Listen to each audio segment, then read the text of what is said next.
Alô, por favor, novamente. Se estão ouvindo, avisem pelo chat.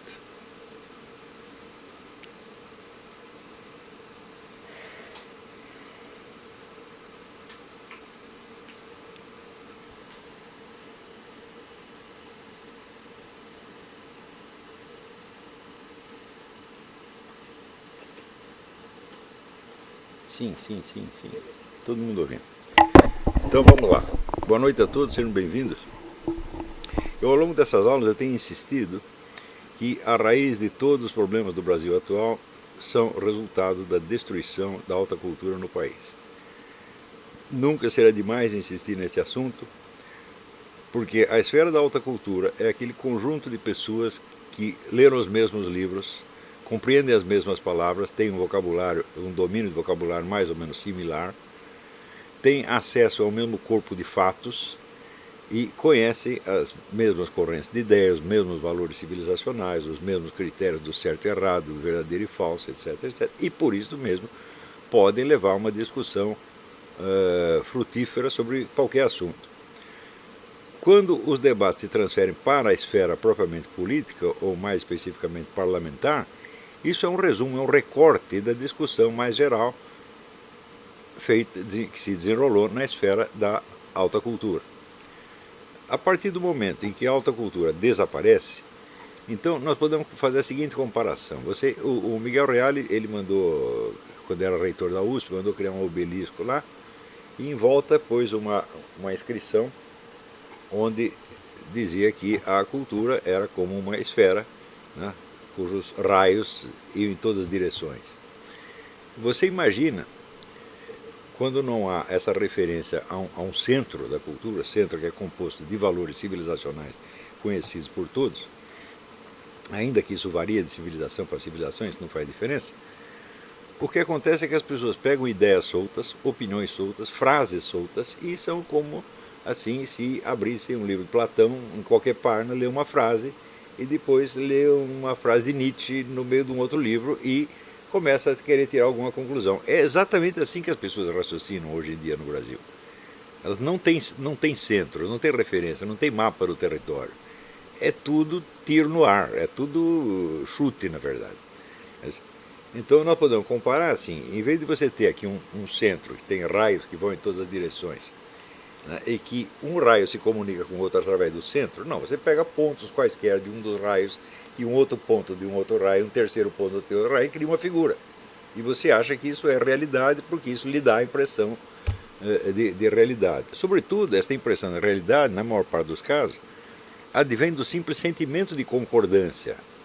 Quer dizer, o gostar ou não gostar, o aprovar ou não aprovar alguma coisa, se torna automaticamente critério de realidade. Quer dizer, se aquilo ressoa em você como uma coisa que lhe é agradável, você acha que é realidade, e se não ressoa, você acha que é falso.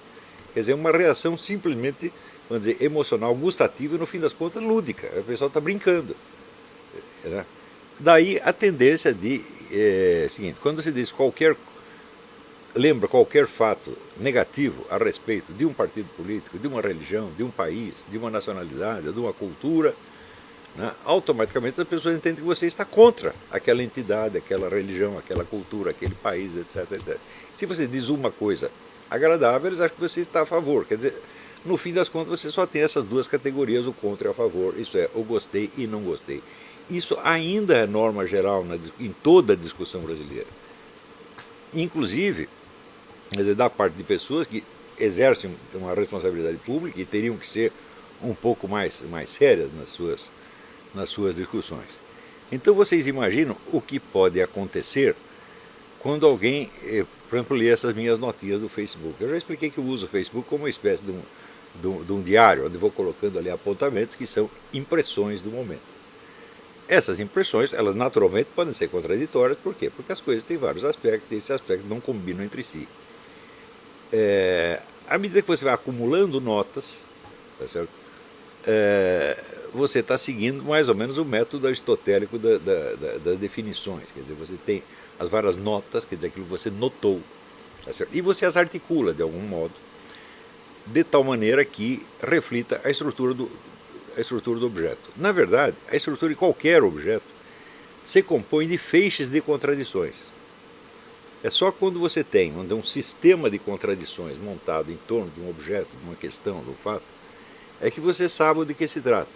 As contradições, por sua vez, podem surgir de pelo menos dois lados. É a divergência entre os pontos de vista dos vários observadores, quer dizer, você olhando a coisa de vários lados, você tem impressões distintas, e outra coisa, ou em segundo lugar, podem aparecer de aspectos contraditórios do próprio fato ou situação. Se você não tem o feixe de contradições, você não tem nada. É preciso que as contradições se acumulem e se articulem, né, até você chegar, vamos dizer, uma espécie de contradição intolerável. Quer dizer, é tanta contradição que você não aguenta mais. É só aí que o perfil do objeto começa a aparecer, quando você nota que as contradições que você repara começam a ser repetitivas. Ou seja, de certo modo, o conjunto de contradições que forma aquele objeto e que o localiza no corpo geral do ser, né, chegou ao seu esgotamento. Não há mais perguntas, não há mais dificuldades que possam ser colocadas com relação àquele objeto, então você aí tem uma certeza razoável de que você o conhece. Quando se trata de uma situação complexa, por exemplo, uma situação política, histórica, cultural, etc., etc., bom, o número de notas pode se avolumar indefinidamente. E eu sempre uso este método, eu vou colocando ali, né, as notas, os aspectos que eu reparei, esperando que, mais dia menos dia, eles comecem a se articular num todo coerente. Quando eu articulo num todo coerente, eu fecho isso no artigo. É muito simples. Isso quer dizer que o que você leu no Facebook sobre isto ou sobre aquilo nunca é a expressão da minha opinião terminal sobre algo. Se há uma coisa que nós temos que abdicar, é justamente de ter opiniões pontuais sobre pontos soltos. Esses pontos soltos são sempre ilusórios, são sempre só aparências. Isso quando não são meras palavras. Por exemplo, quando surgiu a discussão pró e contra intervenção militar, eu ficava espantado com o número de pessoas que ignorava totalmente o que pudesse ser uma intervenção militar e que, no entanto, tinham uma posição contra e a favor. Eu digo, bom, tentemos imaginar o que é uma intervenção militar. Né? Por exemplo, se intervenção militar constitucional não é um golpe, eu digo, bom, você está falando na esfera adjetiva, você está qualificando a coisa, mas a categoria da qualidade não é a mesma da substância. Se você diz que uma coisa é boa ou ruim, que ela é legal ou ilegal, você ainda não disse o que é substantivamente, realmente, como se dá e o que é uma intervenção militar na realidade. Né? Então, eu digo, vocês, por exemplo, vocês já pararam para pensar o número de discussões que é preciso haver no Estado-Maior antes de que seja tomada uma decisão desse tipo? E vocês já tentaram imaginar que tipos de questões se levantam nessas discussões de Estado-Maior? Então, eu vi que ninguém tinha nem pensado nisso. Eles só pensavam se uma intervenção militar, qualquer que fosse, era legal ou ilegal. Se era conveniente ou inconveniente. Eu digo, mas como é que eu vou saber se é conveniente ou inconveniente se eu nem sei o que é? Então, nós temos alguns exemplos de intervenções militares acontecidas neste e em outros países, tá certo? E nós temos alguma ideia da complexidade da coisa. Então, em primeiro lugar, uma intervenção militar vai desalojar os governantes e colocar outros. Agora, muito bem, o governo não se constitui de uma pessoa nem de duas, ela é uma série de círculos concêntricos que começa, vamos dizer, na presidência da República e vai terminar no último vereador do interior. Quantos desses você precisa remover para você criar uma mudança efetiva na situação? Ou seja, é o problema que apareceu em 64 da lista dos caçados. Começou a lista que tinha 10, terminou no 3 mil, 4 mil, 5 mil, 10 mil.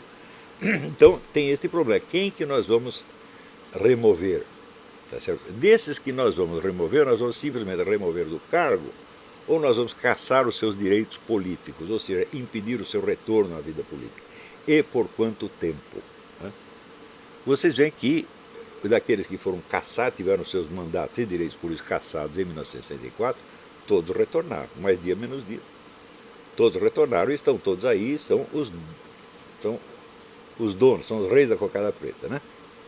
Então, isso quer dizer que a suspensão dos seus direitos políticos teve um efeito temporário. e em grande parte um efeito negativo, porque se espalharam pelo mundo e começaram a fazer uma tremenda propaganda contra o governo local. Eu me lembro até no começo, nas primeiras semanas, o governo mandou o Carlos Lacerda para Paris para ele dar umas entrevistas explicando o que tinha acontecido. Ele se saiu muito bem naquele momento. Mas eu digo, mas, bom, se você pensar assim, quanto tempo durou depois o esforço do governo militar para se explicar para o mundo? Ele acabou ali mesmo. E a campanha contra ele continua aumentando, aumentando, aumentando. Em parte com uma divulgação de fatos reais e em 90% com lendas urbanas, evidentemente.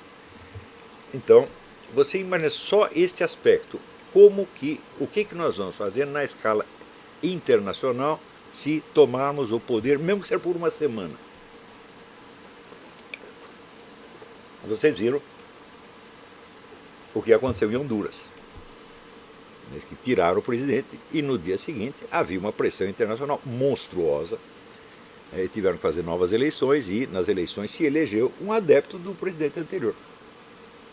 Então, quer dizer, é como você diz, o golpe que não houve. O golpe foi neutralizado de alguma maneira.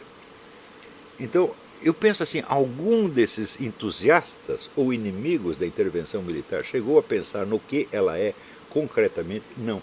Bastou a palavra. Então, é esse famoso mecanismo brasileiro no qual você tem uma palavra e a palavra corresponde a uma emoção. O objeto a que a palavra deveria se referir não comparece de maneira alguma. É o efeito imediato, o efeito emotivo imediato da palavra. Então eles estão tomando posição a partir de meros símbolos verbais, aos quais não corresponde absolutamente nada. Não é isso? E pior, as pessoas tomam posição contra ou a favor dessas meras palavras e exigem que a gente também tome. Eu digo, meu filho, você é um gênio, você consegue tomar posição a favor ou contra de coisas que você não sabe o que é. Eu não consigo. Eu preciso saber o que é. Então o que eu faço? Eu vou ali meditando e anotando os vários aspectos que a coisa aparece. Esse que eu estou mencionando, por exemplo, as discussões no Estado-Maior, eu fiz ali uma lista de 12 itens que eu coloquei no Facebook faz tempo. Né? 12 questões que surgiriam naturalmente num Estado-Maior. Aliás, o pessoal sabe o que é Estado-Maior? Não, ninguém sabe o que é Estado-Maior. Estado-Maior é o corpo de oficiais que analisa os cenários possíveis e entrega para o comandante para, com base nele, ele tomar uma decisão. Ou seja, o Estado-Maior não decide nada, ele apenas especula possibilidades, certo? Com base, evidentemente, em dados, estatísticas, etc, etc. Então, o Estado-Maior é o suporte intelectual do comando, e é ali que se dão as discussões. Eu já dei aula na Escola de Comando do Estado-Maior do Exército, dei várias, tá certo? E eu via que era um pessoal muitíssimo bem informado. Muito mais do que qualquer jornalista que eu conhecesse. Tá certo? E via também que ali dentro havia alguns antagonismos. Eu, por exemplo, um dia tive lá uma discussão, quase saindo no tapa, com um coronel que era irmão do Luiz Mercadante. Ele estava lá na Escola de Comando do Estado-Maior. Ele naturalmente não era simpático a mim, nem a nada que eu pudesse representar. Ele tinha boas informações sobre o estado de coisas, mas ele tinha lá as suas posições. Havia outras pessoas também com essas posições ali. Se você me perguntar, dos oficiais que ouviram você, quantos eram contra, quantos eram a favor? Eu não tenho a menor ideia. Porque eles não se pronunciavam, evidentemente. Né? Podiam fazer uma pergunta ou outra, mas nenhum ia levantar ali para fazer um discurso. Então, a maior parte das pessoas que estão falando de golpe militar nem sabe o que é Estado-Maior. Não é isso? Quanto mais ter uma ideia do que se discute ali. E, no entanto, essa discussão, a respeito do nada, a respeito de uma bolha de sabão, criou, assim, despertou as maiores emoções, positivas e negativas. Houve pessoas que choraram. Uma vez eu escrevi umas coisas mostrando que o golpe militar era inviável. Tem uma moça que chorou. Ela tinha apostado tanto naquilo. Né? Outras vezes você fala alguma coisa. Por exemplo, um dos dados da situação, que eu sempre levei em conta, é que, evidentemente, a situação de desordem jurídica, moral, social, etc., etc., tinha chegado a um tal ponto que, de fato, uma intervenção militar era a maneira mais rápida e fácil de resolver as coisas. Em princípio, levando em conta só a situação nacional. Se digo isso, automaticamente eu sou entendido como um adepto do golpe militar. Mas no dia seguinte, né, eu faço a lista das dificuldades do Estado-Maior e pronto, eu já virei contra o Estado-Maior. Né? Ou seja, o procedimento científico normal, que é de você levantar as hipóteses contraditórias e ir descrevendo uma por outra, uma atrás da outra, é totalmente desconhecido no Brasil.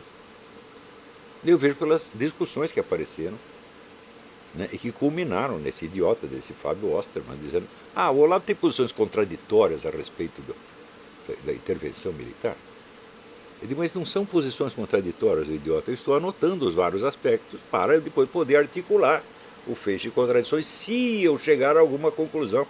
Que também, se eu não chegar a nenhuma, eu digo: bom, os milicos estão esperando por acaso o meu pronunciamento para dizer se eles fazem intervenção ou não? Não estão nem ligando para o que eu falei. Então, se eu não chegar a conclusão nenhuma, dane-se, não vai fazer diferença alguma. Tá certo? Mas é assim que eu procedo em todas as questões que eu estou examinando. Né? Então, se vocês pegarem a minha apostila, Problemas de Método na Ciência Humana, você vai ver que está tudo lá. Né? Então, você tem, em primeiro lugar, vamos dizer, as pessoas dos agentes individuais e grupais. Quem são eles? Quem são os personagens que estão em jogo? Segundo, você delinear o horizonte de consciência de cada um. O horizonte de consciência é assim, é o conjunto de articulado e compreensível de informações a que o sujeito tem acesso. O horizonte de consciência se delineia pelo seu limite. Ele não é positivamente, você não precisa fazer a lista do que o sujeito sabe. Você pega os pontos que obviamente ele não sabe. Diz: bom, isso está fora do horizonte de consciência dele, isso também está fora, isso também está fora, isso também está fora. E partimos do princípio de que onde o sujeito não enxerga, ele não age. Tá certo? Então, se ele não age, aquelas ações possíveis que seriam determinadas por aquelas informações estão excluídas do cenário e simplifica um bocado a coisa. Então, em seguida você precisa avaliar o peso relativo desses elementos que estão fora do horizonte de consciência. Ou seja, o que é a ignorância realmente? Existe a nesciência, que é você não saber alguma coisa, e existe a ignorância, que é você não saber alguma coisa que você precisaria saber. Né? Então, o que é ignorância mesmo? Então, os vários fatores de ignorância são, certamente, matrizes de ações que não incidirão sobre a realidade, serão ações ilusórias. Então, você tem, em cada momento, você tem, para cada personagem, individual ou grupal, um conjunto de ações que são viáveis e um conjunto de ações que vão escapar da realidade e não vão produzir nada ou vão produzir resultados desastrosos para o próprio agente. Não é isso? Se você não fez este diagnóstico com relação a uma ação política que você propõe ou que você deseja, então você não sabe nada a respeito. Zero. Assim, você está lutando por palavras. Se você falar, por exemplo, sei lá, nós queremos o impeachment. Eu digo: bom, a palavra impeachment significa muitas coisas diferentes e, no contexto atual, concreto, ele pode ter resultados absolutamente desencontrados. Então, a primeira noção de impeachment, a primeira mais popular e mais imediata, é de que o impeachment é o primeiro passo para estourar o balão do poder petista e do poder do Foro de São Paulo. Essa é a primeira noção. Se você pegar as massas que saíram às ruas, né, em março e em setembro, essa é a ideia que eles queriam, porque todos estavam gritando fora PT, fora Foro de São Paulo e não apenas fora Dilma. Não é isso? E desses havia uns 20 ou 30% que clamavam por intervenção militar. Então, nós podemos dar por pressuposto que a opinião das massas nessas duas manifestações era contra todo o esquema comuno-petista que tomou conta do país, contra todo ele. E o impeachment seria um aspecto disso. Logo em seguida, aparece uma segunda versão do impeachment. É o impeachment como substituto do conjunto de medidas. Ou seja, não falamos em fechar a Folha de São Paulo, não falamos em fechar o PT, não falamos em botar o Lula na cadeia, nos concentramos no impeachment, vamos nos livrar da Dilma. Bom, já é uma versão diminuída, evidentemente.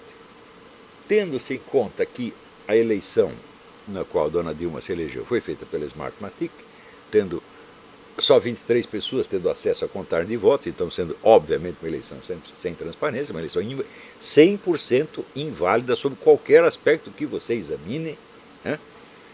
Então, aí você já tem um segundo divisor no sentido do impeachment. Para algumas pessoas, o impeachment é um primeiro passo para você invalidar tudo e eleger um novo governo. Para outras pessoas, o impeachment é exatamente o contrário. É uma maneira de se livrar de uma governante incômoda, inepta, tá certo? E não fazer nada mais. Então, o impeachment é para derrubar o sistema ou para consolidá-lo? Eu digo, bom, depende de quais são os agentes que estão em jogo. Não é isso? Você vê aqui.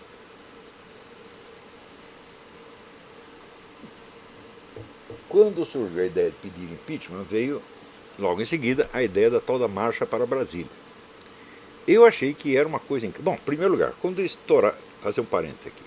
Quando estouraram as manifestações de rua, eu já achei que aquilo era uma espécie de ejaculação precoce. De cara. Falei, bom, nós vamos ter que de algum modo ajudar. Eu não posso recusar a minha ajuda a isso aí, tá certo? Mas, que é uma ejaculação precoce, é. Por quê?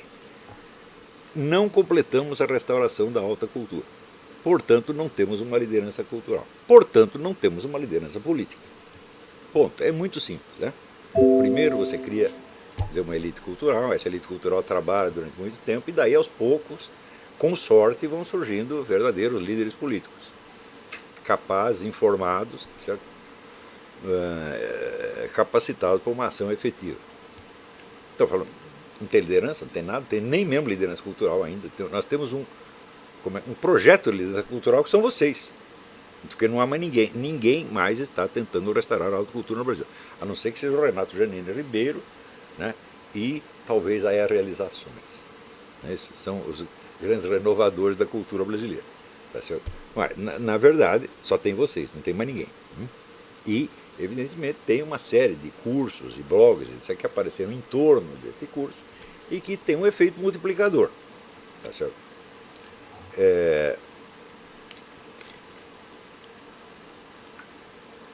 Mas é só você fazer a seguinte pergunta: quantos gênios existem em circulação no Brasil atualmente e comparar com o que tinha nos anos 50? É uma coisa horrível, é horrível você ver isso, é horrível, né? Sumiu tudo realmente, né?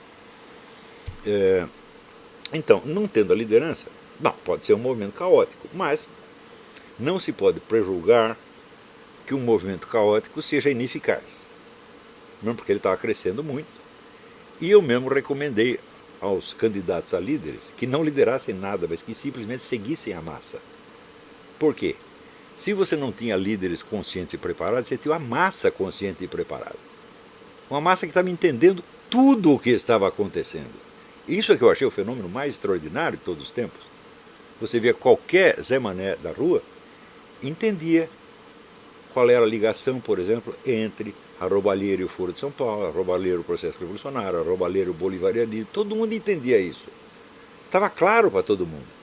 Embora a mídia jamais falasse dessas coisas, nem na mídia nem no parlamento se falava. É pior, ninguém nas Forças Armadas falava. Eu não vi um general sair para falar do Foro de São Paulo.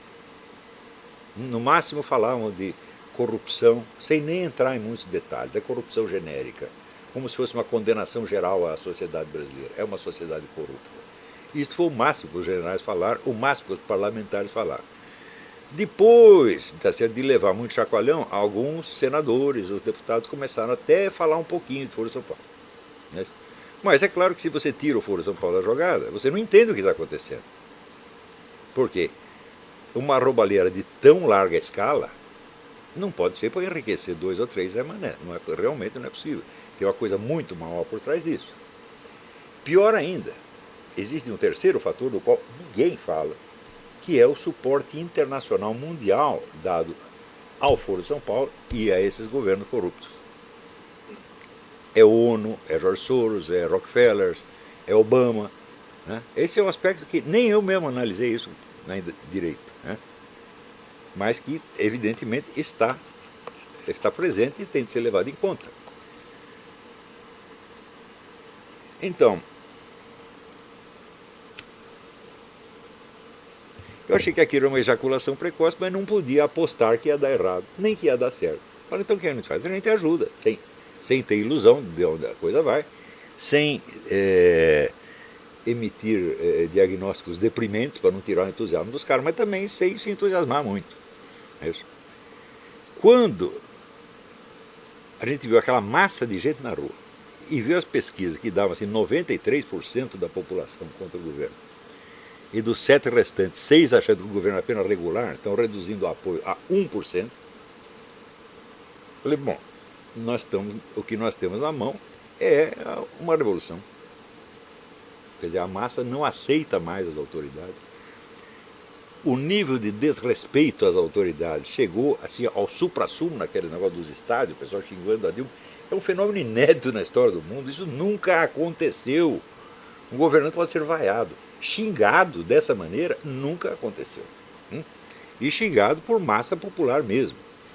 Então, bom, nós estamos com a Revolução Brasileira na mão, quer dizer, o povo contra o estamento burocrático, como diria o Raimundo Fauro, né? E daí aparecem as mentes iluminadas e dizem, bom, nós vamos fazer uma marcha para Brasília para pedir o impeachment. Com isso você faz o quê? Você transfere o protagonismo da situação da massa para a classe política. Classe política que a massa rejeitava e achincalhava. Não deixava um político nem subir no palanque.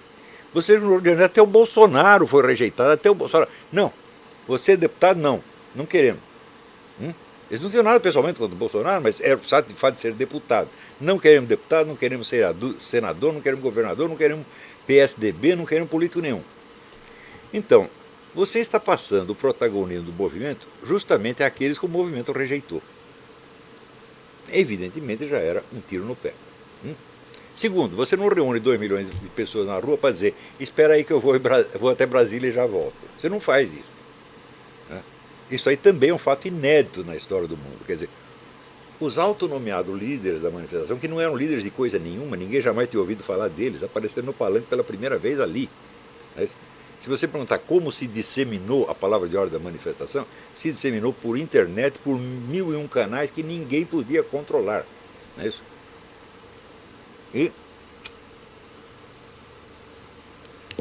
Então, a partir deste momento que houve a marcha para Brasília, o que aconteceu? Você despertou as ambições da classe política. Bom, nós vamos pegar o protagonismo da situação, nós vamos resolvê-la e nós sairemos todos bem. A classe política em geral. Mas dentro da classe política havia um subsetor que são os tucanos e uma boa parcela da esquerda, PSOL, etc, etc. Isso é a nossa chance. Então nós podemos criar uma nova versão do impeachment, onde nós reescrevemos a história do movimento e, em vez de vinculá-lo a uma revolta geral do povo contra PT e Foro de São Paulo, nós a reinserimos historicamente na tradição esquerdista das diretas já, do Fora Collor e assim por diante. Vejam os discursos do Sr. Miguel Reale Júnior e do FHC nos últimos dias, que é exatamente isso. Eles estão criando uma modificação total do panorama histórico e inserindo esse movimento justamente na tradição que ele abominou.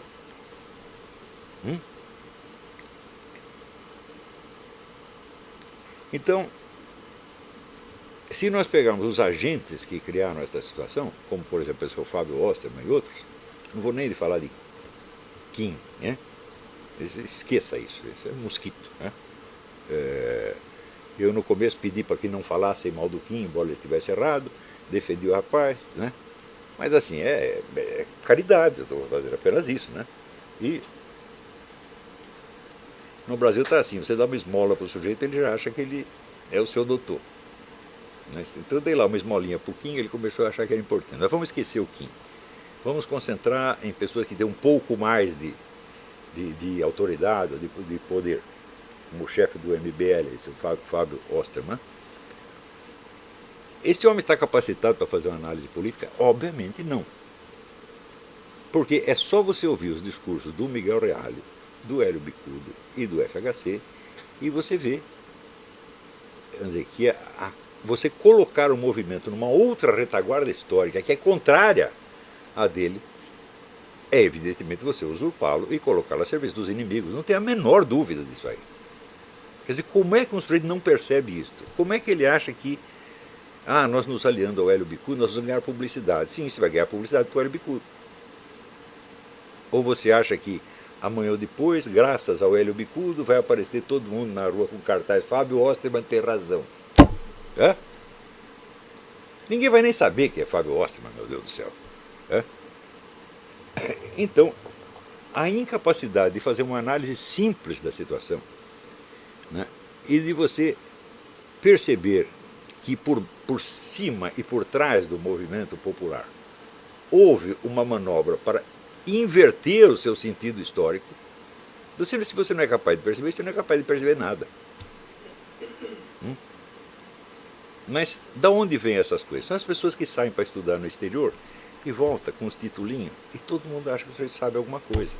Você chega, eu estudei na George Washington University. Bom, eu lecionei na George Washington University. Eu só entro na universidade como professor, nunca fui aluno dessas porcarias. Eu estudei na Atlas Foundation. Bom, eu dei aula na Atlas Foundation, né? Então, as pessoas vêm com essa coisa e acreditam que sabem alguma coisa, meu Deus do céu. E as pessoas tomam decisões que são absolutamente desastrosas. Desastrosas para o povo, não necessariamente desastrosas para elas e para os grupos beneficiados. Porque amanhã ou depois, provavelmente, você vai ver, né, a Dilma não vai chegar a ver o impeachment. É claro, nenhum governante suporta impeachment. 1 minuto antes de sofrer impeachment, a mulher renuncia, como fez o Collor, como fez o Nixon, como faz todo sujeito que sofre ameaça de impeachment.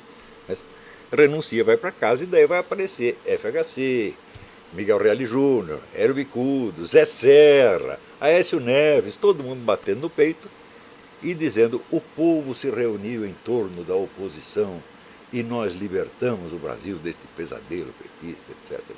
É isso que vai acontecer. Né? Só que todos os petistas vão continuar nos seus postos, por quê? O FHC tem compromisso sério com o Foro de São Paulo desde 1993. Isso não é brincadeira, gente. Até hoje, nenhum jornalista perguntou para ele: o que o senhor está fazendo naquela reunião de 5 de maio de 93, a reunião secreta com o pessoal do FHC que saiu no jornal Grama Cubano? Ninguém consegue nem perguntar isso para ele. E acha que pode raciocinar e entender as coisas sem esta informação. Então o que você vê? É um horizonte de consciência que é autocastrado. Eles estão que nem o Garcia Lorca, quando o toureiro amigo dele foi chifrado lá, morreu na arena. Não, eu não quero vê-la. Eu não quero ver porque senão se eu ver eu vou ter uma crise hipertensiva, vou ter um infarto, vou passar mal, então eu não quero. Tá certo? E o pessoal faz assim. Não quer saber porque tem medo de saber. Tem muitos que escondem porque tem interesse em esconder e são os espertalhões. E tem os 99% que são aqueles carinha que tem medo de ficar com medo. Né? O meu marca-passo vai parar de funcionar, tudo assim. Esses caras já são os velhos caquéticos aos 20 anos. Né? Aliás, eu fui espantado. Assim, às vezes os caras me chamam de velho gaga. Eu falo: pô, mas peraí, eu dei algum sinal de gagazice até agora? Não sei nenhum. É que eles acham que 68 anos é uma idade de estar gaga. Eles acham mesmo, porque eles são de uma geração muito fraca, que aos 50 anos tem infarto, aos 55 está usando marca-passo e aos 60 morre. Então eles esperam que o negócio aos 68 anos ter para acabar. É normal essa expectativa neles, porque a expectativa com eles mede assim mesmos. Eles acham que quando tiver 50 anos minha vida acabou. Então é uma medida de tempo humano que reflete o quê? Uma decadência física extraordinária, baseada na falta de testosterona. A dose de testosterona na juventude hoje é 50% do que era no tempo que eu nasci. É só você ouvir as pessoas falarem, para você encontrar um homem com voz de homem no Brasil é uma raridade. Está cada vez mais raro. Isso não tem nada a ver com o sujeito ser gay ou não. Pode ser daqueles caras que só pensam em mulher 24 horas por dia, mas ele fala que nem mulher. Por quê? Porque o corpo dele não tem força para produzir uma voz de homem, meu Deus do céu. Então, são pessoas assim que eles têm uma expectativa de vida curta, com relação a eles mesmos, e a possibilidade deles estarem ainda em ação aos 68 anos, mas nem lhe passa pela cabeça. Então, naturalmente, ver um cara com 68 anos, ele tem que estar gaga. Mesmo que ele não esteja, ele tem que estar oficialmente vai ser gaga. É uma coisa assim, é deplorável. A gente fica até deprimido de ver essa juventude, né, é, medindo as coisas com esta escala diminutiva, deprimente, autocastradora no fim das contas. Não é isso?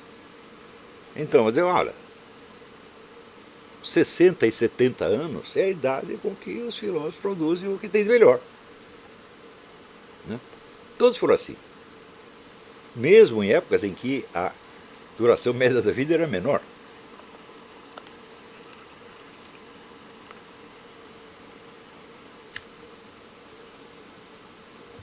Então, daí eu pergunto assim, pessoas que têm, até mesmo com relação à vida biológica, têm uma expectativa diminuída e falsa, no fim das contas, e que não percebem que essa expectativa diminuída e falsa é porque eles tomam a si mesmos como réguas e eles são diminuídos e falsos. Então esse sujeito não tem a menor ideia da sua situação na vida. Está completamente alienado, fechado dentro de uma ilusãozinha, e o que quer que ele pense sobre a política será igual. Então, agora você imagina um jovem desse aproximando-se de um cara de uma outra geração, político, que fala grosso, é homem, né, e é um safado, barraposa velha. O político come esse rapaz no café da manhã e palita os dentes com os ossinhos. É óbvio isso aí. Então, você imagina a cabeça de um FHC, a complexidade da cabeça. O FHC é alguma coisa de ciência política que ele entende. Não é isso? Ele é capaz de pegar uma situação e ver as contradições que tem ali, e é capaz de jogar com as contradições. Pior ainda, até o Lula é capaz de fazer isso. Mas essa molecada que está aí bancando o líder, eles não são capazes de fazer isso de jeito nenhum. Eu fiquei muito impressionado com esse negócio desse Osterman dizer, o Olavo deu opiniões contraditórias sobre o golpe militar. Eu falei, escuta, mas essas duas opiniões contraditórias, na verdade, eu dei 50. Né? Todas elas são contradições porque são problemas, evidentemente. Eu estou tentando montar o quadro. Eu até agora não tenho nenhuma conclusão sobre o negócio de golpe militar. Né? Se eu tivesse, eu teria escrito um artigo fechando o diagnóstico, mas não consegui fechar ainda.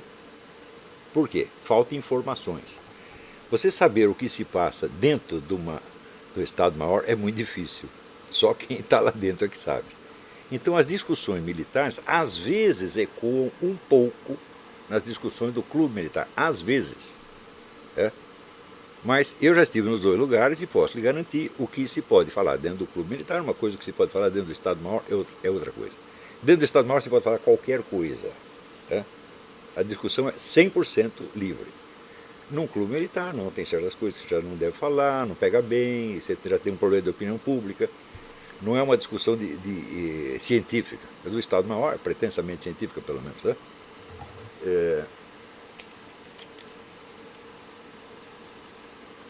Nós estamos nas mãos de pessoas que não são capazes de articular um problema, meu Deus do céu. E isso aí é regra geral. Mas eles estão lidando com outras pessoas de outra geração que essas sim sabem articular um problema e sabem o que fazer. Então eu penso, se eu fosse um tucano, o que eu faria diante dessas movimentações populares? Eu chego lá, quero subir no palanque, os caras não me deixam, cospem na minha cara e me mandam embora. E eu digo, pô, eu vou sofrer tudo isso por causa dessa Dilma? Não, de jeito nenhum, nós temos que nos livrar dela e livrar o nosso. Como fazer isso? Não podemos manipular as massas. Mas existem pessoas que foram apontadas pela mídia como líderes da manifestação ex post facto. Você vai dizer, por exemplo, que a massa saiu às ruas convocada pelo Fábio Osterman ou pelo Kim Kataguiri? Não. Elas nem sabem quem as convocou. A palavra de ordem se espalhou na internet, foi uma coisa de louco, muito rapidamente. A pessoa mais popular que havia ali era o Lobão. O Lobão gritava, vem pra rua, todo mundo ia. Então o único sujeito que poderia posar como líder se quisesse seria o Lobão. Fui eu que convoquei. Foi a minha voz que chegou nele. Os outros não, os ilustres desconhecidos. Eu também não posso ser apontado como líder, porque eu não gritei vem pra rua, eu só me limitei a observar e falar, se precisar de alguma coisa, eu dou uma forcinha aí, de longe. E além disso, disputar a liderança dessas coisas seria um absurdo para mim, porque política é uma atividade que você deve iniciar aos 20 ou aos 30 anos, aos 40 no máximo. Não é isso? Já existiu o caso de pessoas que começaram a carreira política aos 40 anos, mas depois dos 40, ninguém. Absolutamente ninguém. Então, para mim não está na hora. Eu já estou fora disso aí faz tempo. Mas, uma coisa que me chamou a atenção é o seguinte: naquelas passeatas havia milhares de pessoas com cartaz Olavo tem razão. Então, bom, se tem alguma pessoa que funcionou como símbolo, não como líder, mas como símbolo da manifestação, fui eu. Não é isso? Não tinha mais ninguém. Não tinha ninguém nem com o cartaz do Lobão. Muito bem o cartaz de Fábio Osterman, nem Kim. Só tinha uma figura, que era eu. Deu muito bem. Daí você vê, a mídia vai entrevistar quem? Este? Não. Pega um cara chamado Kim, o outro, pessoas insignificantes, e faz deles os líderes. Foi a mídia que fez isso. A população não os conhecia, se tornaram conhecidos depois do movimento, graças à mídia. Foi um efeito circular. Não é isso? Então, prepara esses meninos para que eles sejam comidos pela elite tucana. E eles foram comidos. Então, aí, você vê o Paulo Giraldelli dizia o seguinte: esse negócio de pedofilia não tem problema nenhum, porque são os meninos que querem dar para os adultos. Agora, essa teoria é falsa, mas na política ela é real. São os menininhos que vão tudo lá em Brasília oferecer as bundinhas para os políticos. É ou não é? Estou mentindo? Então, para poder ser comido por pessoas ilustres, como Hélio Bicudo, Miguel Reale Júnior, Fernando Henrique Cardoso, Zé Serra, Aécio Neves, entendeu?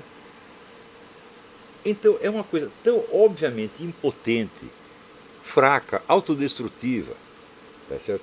E moralmente condenável, que nem precisa continuar analisando, está na cara. Agora, por que isso acontece? Acontece porque as manifestações de março e setembro foram ejaculações precoces. Você, obviamente, não tem líderes preparados. Não tem ninguém. Se aparecer com um líder verdadeiro ali no meio, a mídia não ia falar dele de jeito nenhum. Você veja, você lê, examina os jornais, a mídia, dos anos 1915, 16, 17, você não vai ver o nome de Lenin. Nunca aparecia. Apareceu depois do fato consumado. E, no entanto, era ele que estava por trás de tudo. Tanto sabiam. O próprio governo alemão sabia que era ele que estava por trás. Por que o governo alemão não foi contratar Trotsky ou qualquer? Foi contratar o cara certo, porque sabia quem é que estava mandando. Não. Agora, você acha que o governo alemão, alguém era ele idiota de se guiar por informações da mídia? Não, o governo tem seu próprio serviço secreto, ele tem suas próprias informações. E ele sabe quem está mandando. Então, quer dizer, se houvesse um líder verdadeiro ali, ele estaria desaparecido da mídia. Como esses meninos tudo apareceram na mídia, falaram, não, a mídia os fez, ex post facto, para poder ter os instrumentos de manipulação necessários, já que não pode manipular a massa. Você não tem acesso à massa. Você acha que se o Zé Serra convocar uma passeata amanhã, quantas pessoas vai ter? Vai ter menos do que na passeata do MST. E todo mundo que vai lá vai jogar tomate nele.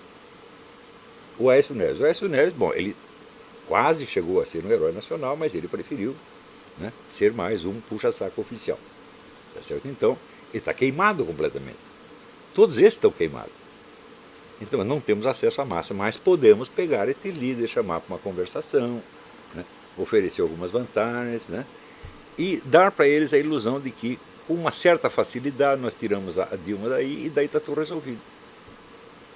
E foi exatamente isso que aconteceu. Qual é o problema aí? O problema é a falta da elite cultural. Não surgirá uma elite política capaz sem uma elite cultural antes. Isto é impossível. Ainda que a situação se precipite, como de fato se precipitou, por efeito do cansaço popular. O povo cansou disso aí. Então você tem, de fato, uma explosão espontânea. Que se tivesse um líder para aproveitá-la, viraria uma revolução. Como os líderes são esses que tem aí, o que era uma revolução, o que parecia, o que tinha todos os meios para ser uma revolução, virou um conchavo de gabinete com o seu Miguel Reale, seu Bicudo, etc., para salvar o quê? salvar a tradição histórica dos movimentos de esquerda. Nós que lutamos pelas diretas já, nós que lutamos. É? Sim, nós lutamos, como diz o Miguel Real, nós lutamos contra os fuzis da ditadura, depois nós lutamos contra o Collor, lutamos pelas diretas já, e agora estamos aqui novamente fazendo a mesma coisa. Você acha possível? Pega aquele povo que se reuniu na rua. Então vocês estão aqui de fato na tradição das diretas já, na tradição da luta, na tradição de todos os seus inimigos, na tradição dos ladrões, na tradição do Foro de São Paulo. É isso que você está aqui para aplaudir? Fala, claro que não. No entanto, veja a facilidade com que foi virado. Porque tudo isso não é testado perante a opinião pública. É tudo uma conversa de gabinete. E essas pessoas que fizeram isso, eu já disse, eu espero, eu rezo para que elas tenham feito isso por malícia. Porque se fizeram com boa intenção, então são mais idiotas do que eu mesmo poderia imaginar. Então, Fábio Osterman, espero que ele seja um cara maquiavélico, maligno, que quis ferrar com tudo e vender tudo para os tucanos. Se ele fez isso, bom, então fez bem feito.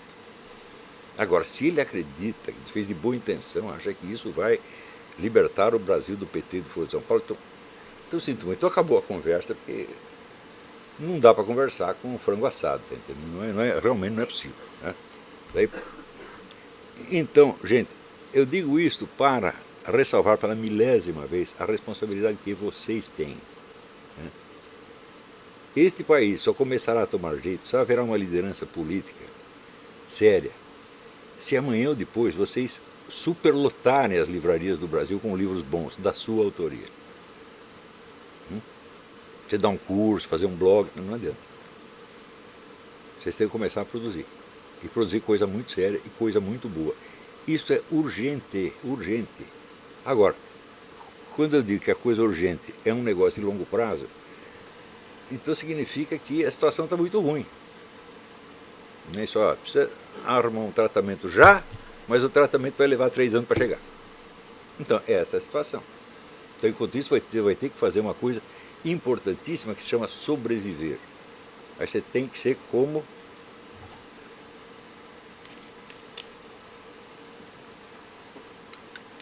o dramaturgo Gerhard Hauptmann.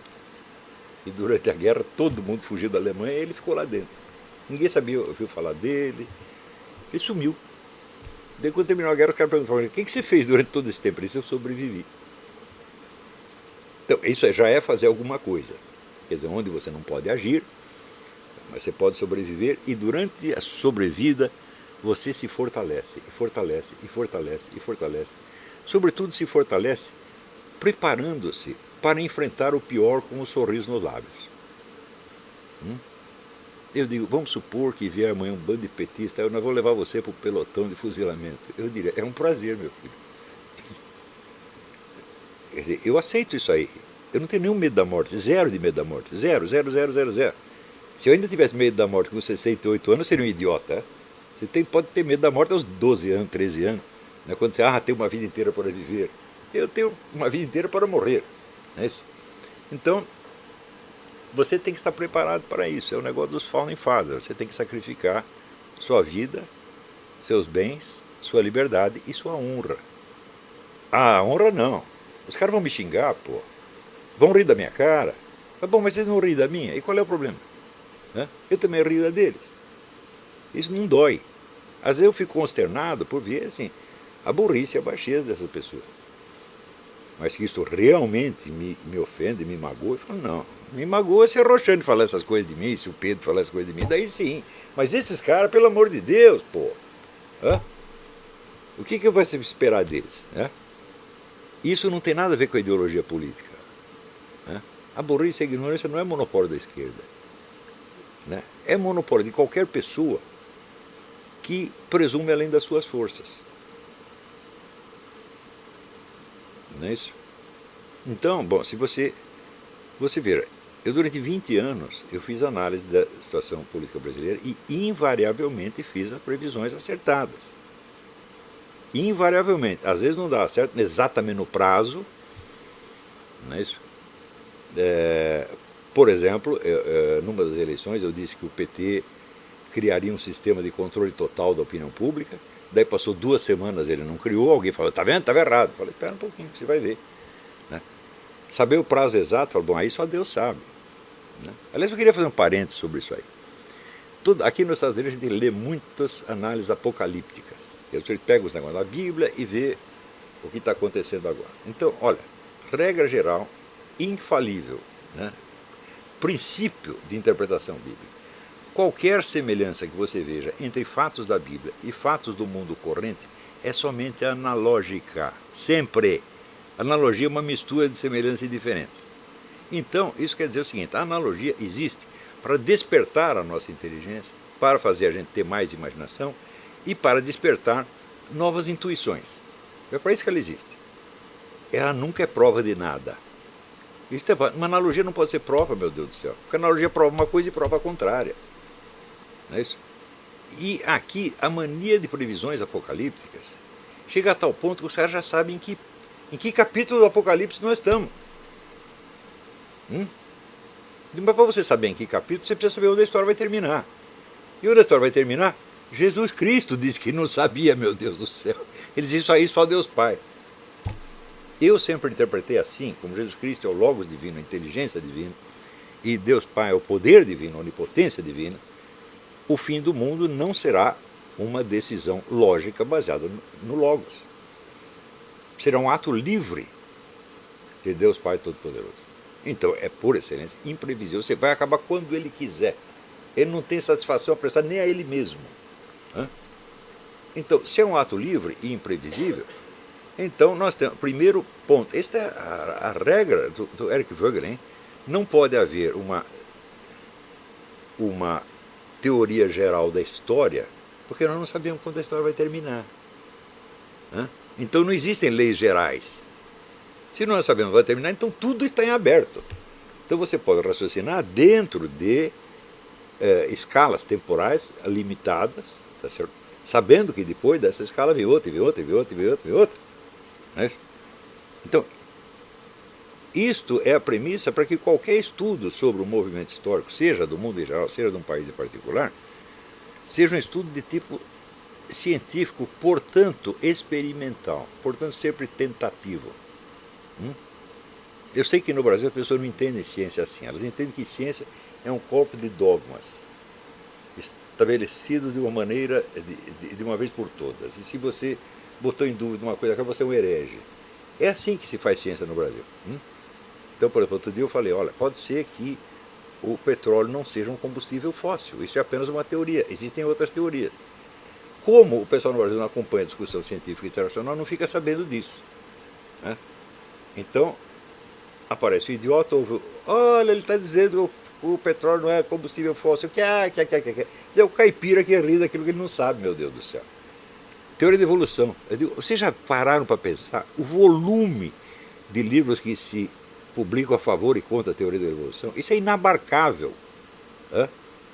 Isso quer dizer que não está no poder humano chegar a uma conclusão sobre isso. Agora não está mesmo. Porque você leu, eu li 400 livros, bom, daí o cara publicou o 400º e tem uma prova que você não conhecia, mudou tudo. Então, ciência é isso, meu Deus do céu, ou não é? Ou ciência agora é um corpo de dogmas que está fixado de uma vez para sempre? É claro que não, tudo que é científico pode continuar sendo discutido eternamente. Você pode, no máximo, dizer que existe mais probabilidade de que esta teoria terá certo do que a outra. Mas olha, eu confesso que eu nem isso sei. Tudo que eu li a favor da teoria da evolução, eu dizia assim, parece que está certo. Daí eu li a contra, parece que está certo. E olha, eu não sou nenhuma besta quadrada, Então eu digo, bom, se eu estou no estado de inconclusividade, não há vergonha nenhuma você também estar no inconclusivo. O petróleo é um combustível fóssil, eu falo, olha, até onde eu li, pode ser que seja, pode ser que não seja. Portanto, nenhuma dessas duas teorias é risível em si mesma, porque a risada não é um argumento científico.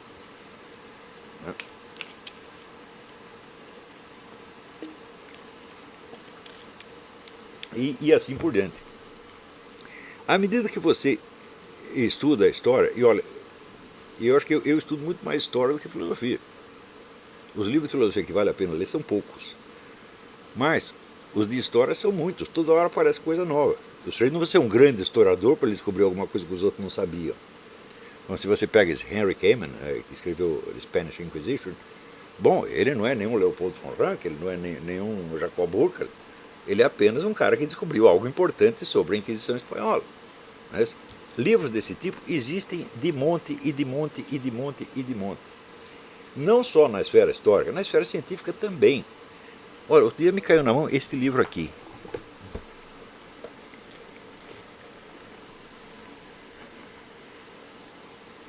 A Teoria Lunar Esquecida de Newton. Então,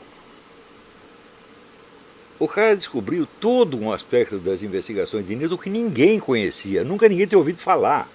E, no entanto, estava tudo lá nos escritos de Newton. Ele fez tudo sobre o ano lunar. Coisas como essa aparecem a toda hora. Sem contar aquelas que não apareceram agora, mas que você só ficou sabendo agora. Eu sempre soube, por exemplo, que tinha havido uma vasta campanha de difamação anticatólica e, sobretudo, anti-inquisição desde o tempo da Reforma. Eu sempre soube disso. Mas esses últimos dias, por causa de uma discussão que surgiu no Facebook, eu falei, vou ler mais coisas sobre isso, vamos nos informar. Daí eu caí de costas e descobri que a campanha tinha sido imensamente maior do que eu imaginava. Maior e mais contínua. E toda ela feita de lendas urbanas. Né? E eu acho que não tem uma pessoa no universo, pelo menos no mundo ocidental, que não tenha visto no cinema máquinas de tortura usadas pela Inquisição. Né? Todos os historiadores que entraram no assunto dizem que essas máquinas nunca existiram. Mas só os historiadores dizem. O cinema continua mostrando as máquinas. O pastor protestante da esquina continua falando das máquinas. Né? Eu digo, bom, isto aí é um fator histórico tão relevante, mas tão relevante, que praticamente esse anticatolicismo ele foi a espinha dorsal da cultura americana no século XIX. Era o único ponto que havia em comum entre todas as igrejas protestantes. Elas não concordavam em nada, só tinha esse ponto. Então, este era o centro unificador. E era uma força política tão extraordinária que chegou a haver processos, já no começo do século XX, para fechar a Igreja Católica nos Estados Unidos, porque ela apresentava um risco iminente para o regime democrático. Que risco? É um risco inexistente, mas, tal como aparecia na lenda urbana, não é isso? O Papa não fazia outra coisa senão conspirar contra a democracia americana, contra a qual ele não fez nada, zero, zero, zero, zero, zero. Pior, por exemplo, tem este livro aqui. Isso foi o que mais me espantou. Anticatolicismo na ficção americana do século XIX. A literatura de ficção americana foi inundada por esses mitos da Inquisição, né, o mito de que a Igreja Católica foi fundada por Constantino e assim por coisas desse tipo. Isso penetrou tão fundo, mas tão fundo, que chegou a afetar grandes escritores ingleses e americanos, grandes. Henry James caiu nessa. Né? Anthony Trollope caiu nessa. Né? William Dean Howells, que é um dos maiores escritores americanos de todos os tempos, caiu nessa. Né? E, na Inglaterra, Benjamin Disraeli. Benjamin Disraeli era um judeu simpático à Igreja Católica, escreveu muita coisa a favor da Igreja Católica. Daí ele tem uma discussão com o cardeal Manning a respeito da Irlanda, que o cardeal era a favor da independência da Irlanda, ele virou 180 graus e escreveu um dos romances mais anticatólicos de todos os tempos, que fez um sucesso mundial. Você imagina o cara que foi o primeiro-ministro da Inglaterra, escreve um romance, todo mundo vai ler, mesmo que o romance não seja bom. Era bom, na verdade, Disraeli é um excelente escritor. Então, você imagina o prestígio que essa coisa adquiriu. Olha, está aí o Disraeli, Henry James, Anthony Trollope, os maiores. Quando você vai ver, toda esta coisa era baseada num único livro de um historiador que desconhecia a língua latina, nunca leu nada dos primeiros padres da igreja, nada, nada, que por sua vez só se baseava em literatura protestante. Você veja a força da lenda urbana, que começa em 1500 e pouco e prossegue até agora. Então eu digo, nunca houve uma campanha de difamação deste tamanho. A contribuição dos iluministas a isso foi pouca, porque na verdade, por exemplo, os mitos que os iluministas criaram não chegaram aos Estados Unidos, ficou só na França. Os mitos criados pelo adotados pelo anticatolicismo americano são todos de raiz protestante. Os comunistas depois não inventaram uma campanha desse tamanho contra a Igreja Católica. Nunca. Então esta foi a maior campanha de difamação de todos os tempos, modelo de todas que se seguiram. Isso quer dizer que o protestantismo é falso? Claro que não. Só quer dizer que os líderes protestantes não prestam. O que não impede que eles tenham razão nesse ponto, naquele. Então, isso não é uma discussão teológica, evidentemente. Eu não estou discutindo as suas teorias, eu estou discutindo a sua conduta política.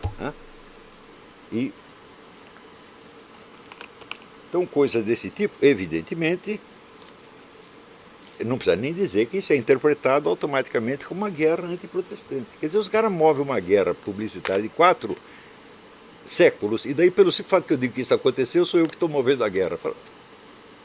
Bom, aí a inversão já vira delírio completo.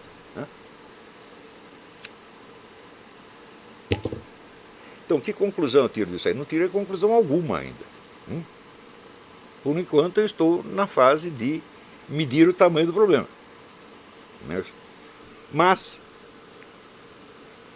você vê, para muitas pessoas, por exemplo, vamos supor, você é católico, você acredita na Santa Madre Igreja, na doutrina, etc. Você já parou para pensar, e se tudo isso for falso? E se a Igreja Católica estivesse 100% enganada? Se você nunca pensou nessa hipótese, você não pode ter certeza de que a Igreja está certa. Se não há confrontação com a dúvida, a sua fé não vale absolutamente nada. Tá certo? Você, de fato, se você é apenas uma criancinha e a sua alminha precisa ser cuidada para você não ter a tentação e tal, então nós vamos preservar você de todas as objeções. Assim como você mantém o garoto na ilusão de que existe Papai Noel, tá certo? Então os ensinamentos da igreja vêm junto com isso. Eu lembro na minha cabeça tudo isso, quando eu tinha 6, 7 anos, tudo isso na minha cabeça estava sintetizado, era uma coisa só: Papai Noel, Jesus Cristo, a Igreja Católica. Mas se você já é uma pessoa adulta, então quanto vale a sua fé? Quando você vai ver a história dos santos, a história da igreja, veja, toda a doutrina católica durante 10 séculos foi feita no confronto com objeções. Ninguém chegou aqui, vamos formular a doutrina católica. Não, essa ideia apareceu só no tempo escolástico, na verdade, século XII. Antes, era só resposta às objeções, a resposta às dúvidas. Então, isso quer dizer que toda a literatura patrística e boa parte da escolástica é discussão com ateus, com inimigos da fé, com gente ligada à religião antiga. Eles não tinham medo de nada disso. Agora, mas o Santo Ambrósio, eu não vou me meter com esses heréticos, senão eles vão botar dúvida na minha cabeça, eu vou ficar atrapalhado. Que nada, ele ia lá, lia tudo isso, falou, não, vamos examinar seriamente qual é o problema. Pode ser que o nego herético, o ateu, que ele seja um sujeito sincero, e pode ser até que ele me revele algum lado da coisa que eu nunca tive percebido. Outro dia eu botei esse conselho no Facebook. Quer dizer, depois de você adquirir os rudimentos do método filosófico, essa coisa toda, e ter alguma cultura filosófica, aí você vai se abrir a tudo, sem medo de coisa nenhuma. Você vai ficar numa confusão? Sim, você vai ficar numa confusão durante algum tempo, mas é desta confusão que vão, aos poucos, aparecendo os delineamentos de algumas certezas fundamentais, que não vão cair mais. Essas não vão cair mais. Algumas dessas certezas é o que eu chamo patamares da filosofia. Como, por exemplo, o negócio do Aperon.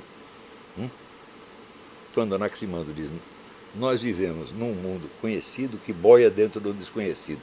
Acabou. Alguém é capaz de refutar isso? Alguém viveu em algum outro mundo que não é esse? Nunca ninguém. Então, bom, isso aí é certeza final. Acabou. Não é isso?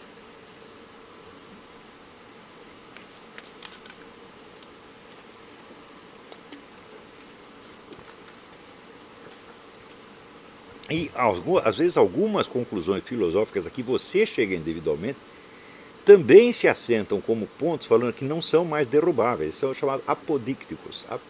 Apo quer dizer não e deixis quer dizer destruir. Então é indestrutível. Eu acho, pessoalmente, que um desses pontos é o que eu chamo de intuicionismo radical. O que é intuição? É percepção de uma presença. Né? Percepção imediata. Que é imediata? Que não tem intermediário. Né?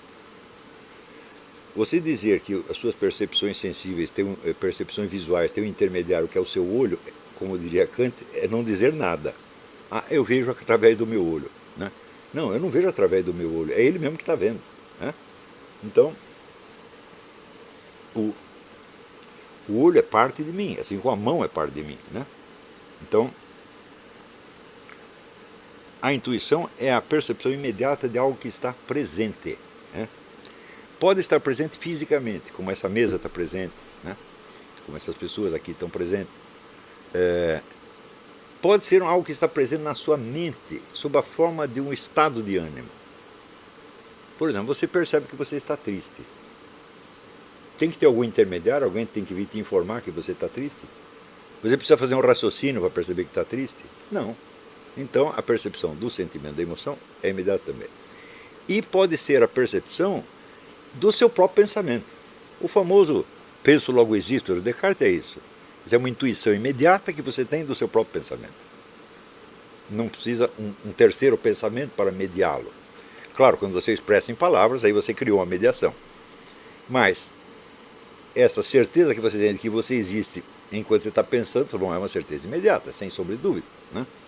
Conclusões que ele tira daí podem ser duvidosas, mas que isso é uma intuição certíssima, é. E pode ser a intuição de uma relação entre pensamentos que você pensou.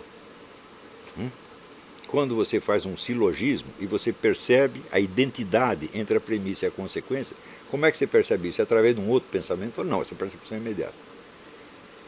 Então, resultado, todo e qualquer conhecimento é intuitivo ou não é conhecimento de maneira alguma, é apenas a criação do esquema de pensamento. Esquema de pensamento que ele, em primeiro lugar, ele precisa ser intuído ele mesmo. Em segundo lugar, precisa ver se ele serve como grade ou como lente para, através dele, você perceber alguma coisa. Porque também tem isso, o nosso pensamento é necessariamente dialético. Não sei se vocês já perceberam. Você já consegue crer numa coisa sem você imaginar a coisa contrária? Ninguém consegue. Se você nem imagina a coisa contrária, em que sentido faz crer? Você diz, Deus é bom. Não lhe passa pela cabeça a hipótese de que Deus é mau? Então você não sabe o que é ser bom, meu Deus do céu. Então você, num momento, você faz, vamos dizer, a hipótese gnóstica, o Deus maligno, né? o gênio mau que falava Descartes. Isso tem que passar pela sua cabeça para você poder dizer Deus é bom. Não é isso? Então a mente humana, quando pensa uma ideia, ela sempre pensa a contrária. A contrária pode anular a primeira ideia ou pode ser anulada por ela. Mas tem que passar por este negócio dialético.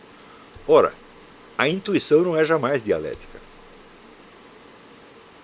Para ela só existe o sim. Não existe a intuição do ausente. Você pode ter a intuição da sua percepção de uma ausência, mas não é da própria ausência. Por exemplo, a Roxane está sentada aqui e de repente eu olho na cadeira, ela não está ali. Eu intuo o quê? A minha percepção de ausência. Eu não estou intuindo a ausência dela. Então, a percepção de ausência é um pensamento, na verdade, não uma intuição. Então, a intuição é sempre a intuição de presença. Portanto, todo conhecimento positivo é sempre intuitivo. Eu acho que, dito isto, eu posso dizer ponto final. Não tem como voltar atrás. Isso é a conclusão que eu cheguei. Não li ninguém. E isso quer dizer que até uma besta quadrada como eu pode chegar a alguma conclusão final. Eu digo, bom, muito bem, cheguei a esta conclusão final. Que conclusões eu tiro daí para o restante do universo do conhecimento? Por enquanto, nenhuma. Não é isso? Quer dizer, nós podemos ter certezas, mas são sobre pontos definidos, em geral pontos demasiado genéricos e abstratos, e a realidade concreta, no seu fluxo e variedade constantes, continua sendo incerta. E o conhecimento dela vai requerer sempre a mesma paciência, as mesmas contradições, a mesma confusão interior, etc, etc. Acontece que, na cultura brasileira, como a sociedade brasileira é feita de pessoas frágeis, não é de hoje que é assim. Você no Brasil você não tem a tradição do self-made man, que nos Estados Unidos está acabando também. Leia o livro do David Riesman, A Multidão Solitária, você vai ver que o self-made man é coisa de uma outra época. Durou até os anos 50, daí acabou. virou o organization man. O homem que precisa estar dentro do emprego, com regulamentos, etc. Ele é apoiado em todo um aparato. Então é o contrário do self-made man, né? É o homem feito pelos outros, o homem feito pelo cargo. Mas no Brasil o self-made man nunca existiu. Quando existia um, era assim, um tipo como os bandeirantes, por exemplo, os coronéis do sertão.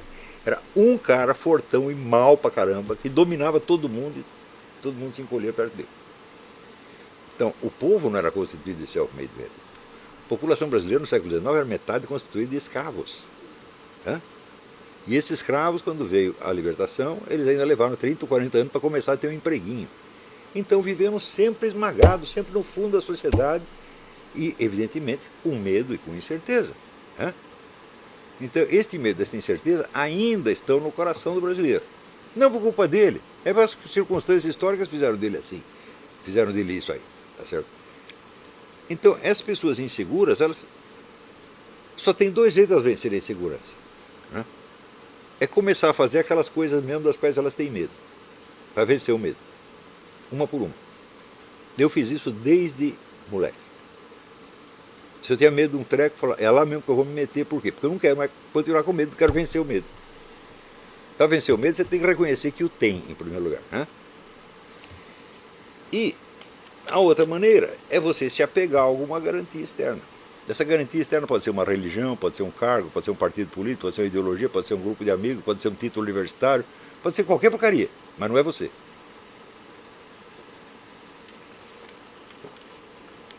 E justamente por causa disso, as crenças a que o sujeito adere no começo da vida são muletas psicológicas.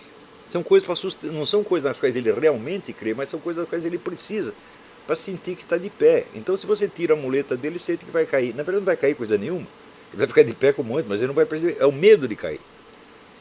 Então, isso quer dizer que as pessoas se apegam desesperadamente a coisas nas quais, no fundo, elas não acreditam de jeito nenhum, das quais apenas elas precisam para manter a sua segurança psicológica. Por isso que toda discussão fica muito difícil. E isto vai continuar assim enquanto você não tiver uma verdadeira discussão de elite intelectual para dar exemplo para as outras pessoas. Exemplo de uma multidão de pessoas que não tem medo dos fatos contraditórios, não tem medo da dificuldade, tá certo? Não tem medo de ter as suas queridas ideias desmentidas, tá certo? E que já esteve desmentido muitas vezes e vai ainda terá outras. E não tem importância, vamos continuar. Tá certo? Então é este exemplo que vocês vão ter que dar. Agora, outra característica do brasileiro é assim. Ele sendo um sujeito fraco, ele se considera um Zé Ninguém. E, por isso mesmo, ele tem um terror pânico de desempenhar um papel público maior. E